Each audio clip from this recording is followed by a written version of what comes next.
Hey there, creepy peeps, and welcome to another new movie review. Today we're going to be talking about Unsane.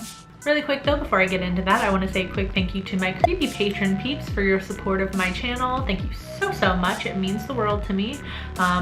If you want to find out the perks to being a creepy patron peep, you can follow that link in the description. And I also want to welcome and say an extra huge thank you to Creepy Royalty, Holly.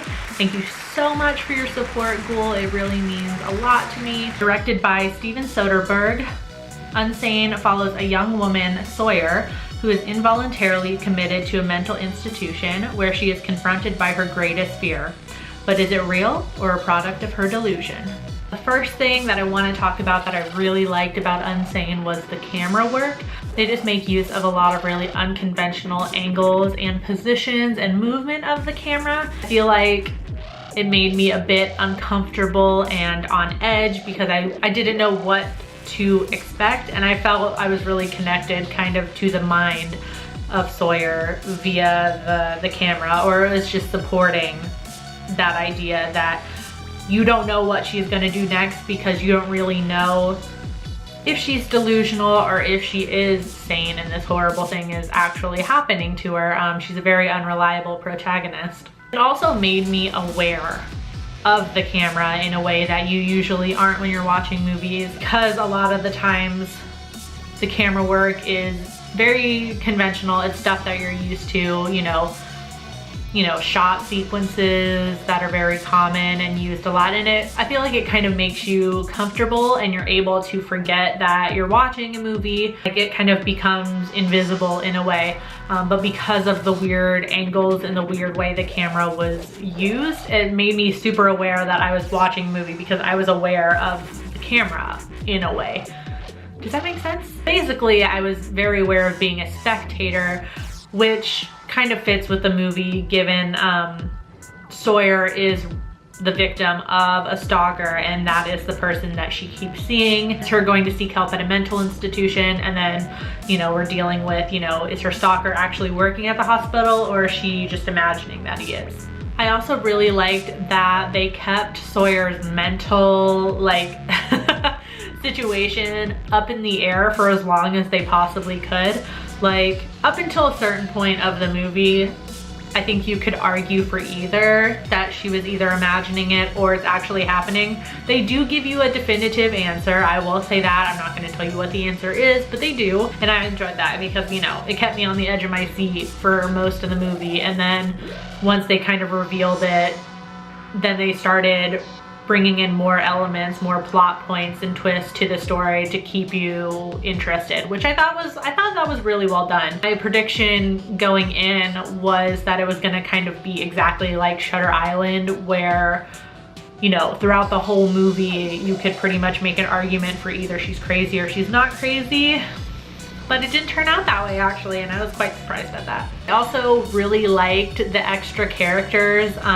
We have one of Sawyer's new co-workers, Jill, and then we have her fellow inmates, I guess you could say, or fellow patients, Nate and Violet. I really liked the extra characters. I thought they added a lot of, like, flavor, a lot of spice to the movie. Even though they're just minor characters and they don't mean as much to the movie, I thought they each kind of brought either some sort of like comedic relief or, I don't know, just something else. I really liked the extra characters, but that's just all I'm trying to say. I also really liked the ending without giving anything away. It was like happy but not happy, like I want to say. Basically, they could have ended it where it's like all sunshine and rainbows and everything's okay at the end, and I'm glad that they didn't. I'm glad that they didn't do that. And that's all I'm gonna say on it, because obviously I'll give it away if I tell you what I mean by that. Now on to what I didn't like. First thing I have to address, which this is just something that I find is kind of become like a horror convention. If there's a horror movie set in a hospital, the hospital is gonna be just unnecessarily underlit.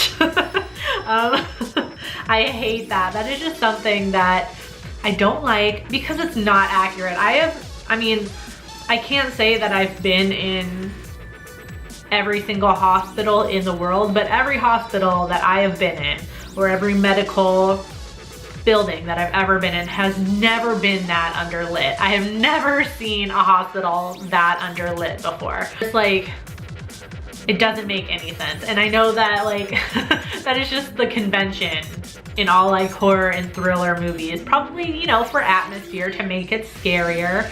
I don't know. I think there's something to be said about a horror movie that chooses to actually light a hospital like it actually is lit, which is just like a ridiculous amount of those like awful fluorescent lights. I applaud any horror movie that is actually accurate to what these like places look like. They are never that dark, ever. I mean, there could be some. Again, I haven't seen every medical hospital or every ward in the world, but everyone I've been in has not been that dark, ever. I went on a little bit long about the lighting of the hospital. This movie is not the first movie to do it, but it's just another in a long list of movies that have lit hospitals or psych wards this way. And it's just for creep factor. That's gotta be the only reason, right? Okay, Mickey, you've gone on long enough about it, just shut up. Also, and this is kind of super nitpicky, I didn't like Sawyer's character at all. I thought she was a pretty awful person, but that's obviously on purpose. I don't think that you're meant to really 100% like her. I think she is kind of supposed to be a little bit awful. And she has good reasoning to be the way she is, but I don't know. Like I really wasn't like rooting for her or against her throughout the whole movie. I was just letting the story take me for a ride, but you definitely want to feel connected to a character in some way, at least a little bit, and I didn't feel that with Sawyer at all.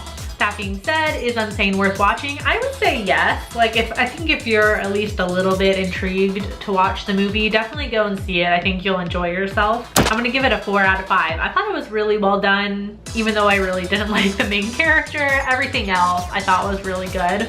On IMDb, it has a 6.8 out of 10. On Rotten Tomatoes, it has a 79% critic score and a 65% audience score, and Roger Ebert gave it a 3 out of 4.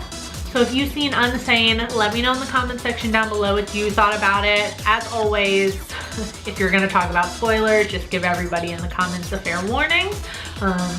And you can also find me at all the normal social media places. The links for those are in the description box.